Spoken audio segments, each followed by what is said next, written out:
Prabu Harjuno Sosrobau, seri 272, Romo Bargowo. Melesatnya senjata cakra menjadi perbincangan para prajurit jaga.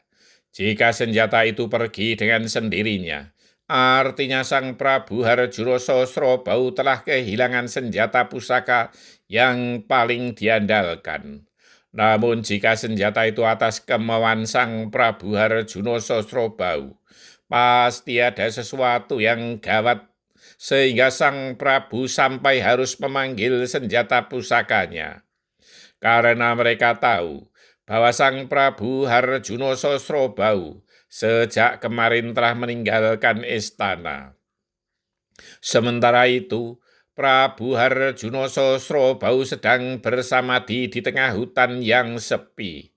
Ia bersila di sebuah lekuan pohon yang besar, seakan sebuah gua kecil namun cukup terlindung. Tiba-tiba ia mendengar desiran lembut di depannya. Ia pun kemudian membuka matanya dan dilihatnya senjata cakra telah tergeletak di depan. Ia duduk bersila. Sang Prabu pun tersenyum. Senjata cakra kemudian dielusnya, seakan diajaknya berbincang. Hari besok adalah penentuan baginya. Jika senjata cakra itu mampu menunaikan tugas, ia akan selamat dan akan meneruskan berkuasa di negeri Mahespati dengan semangat dan tekad yang baru. Namun jika sebaliknya, ia yang gugur, ia pun bersyukur karena gugur di tangan titisan yang Batara Wisnu. Dua kemungkinan yang keduanya akan ia syukuri.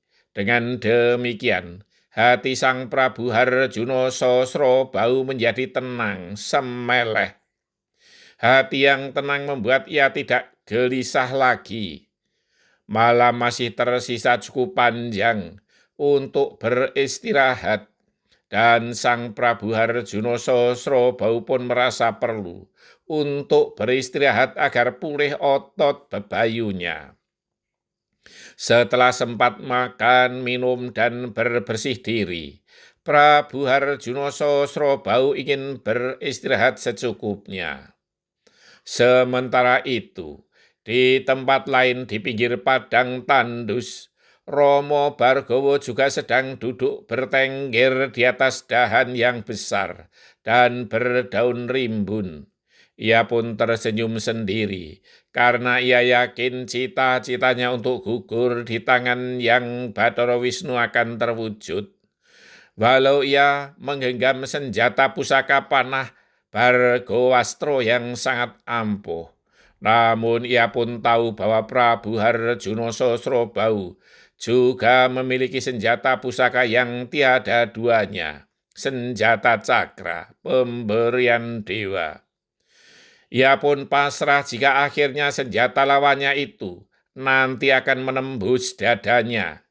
Namun demikian, ia tetap tidak ingin bunuh diri dengan cara seperti itu. Jika ia mati bunuh diri dengan cara itu, jiwanya pasti akan ngelambrang, melayang-layang tak tentu arah, dan swargaloka tertutup baginya. Oleh karena itu, ia harus tetap mempertahankan kehidupannya. Dan jika ia tetap selamat, ia pun akan melanjutkan laku dharma bagi sesama. Ia akan selalu siap membantu dan menolong siapapun, diminta maupun tidak. Apapun yang akan terjadi, akan ia terima dengan senang hati. Pikiran dan hati Romo Bargowo telah menjadi tenang. Bulan purnama telah lewat 1 malam, dan kini bulan terang itu tepat di atas ubun-ubun, pertanda tengah malam telah sedikit lewat. Romo Bargowo pun ingin memanfaatkan sisa malam itu untuk tidur secukupnya. Dan ia pun tidur di atas dahan yang bercabang, dan sedikit terlindung dari terpaan angin malam yang dingin. Hati tenang dan tanpa beban pikiran, membuat Romo Bargowo segera bisa tertidur lelap. Ayam hutan berkokok bersaut-sautan di hutan tepi padang tandus. Pertanda malam telah menjelang pagi. Romo Bargowo sempat menggeliat dan memandang ke langit. Bulan telah jauh condong ke barat, namun ia justru membenahi kainnya untuk berlindung dinginnya malam menjelang pagi itu. Ia pun kembali tertidur dengan pulas. Sementara itu, kelelawar dan kalong mulai pulang ke tempat mereka bergelayut. Nyanyian burung-burung mulai berkicau menyambut munculnya sang mentari. Sementara itu, yang terjadi pada Prabu Harjuno Sosrobau tak jauh berbeda. Ia pun kembali tertidur.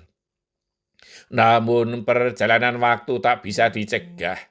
Sebelum sang Candra masuk di sebalik cakrawala, sang surya telah tampak semburat merah di ufuk timur. Hampir berbarengan, namun di tempat yang berbeda. Prabu Harjuno Sosrobau maupun Romo Bargowo telah menggeliat dan kemudian bangun.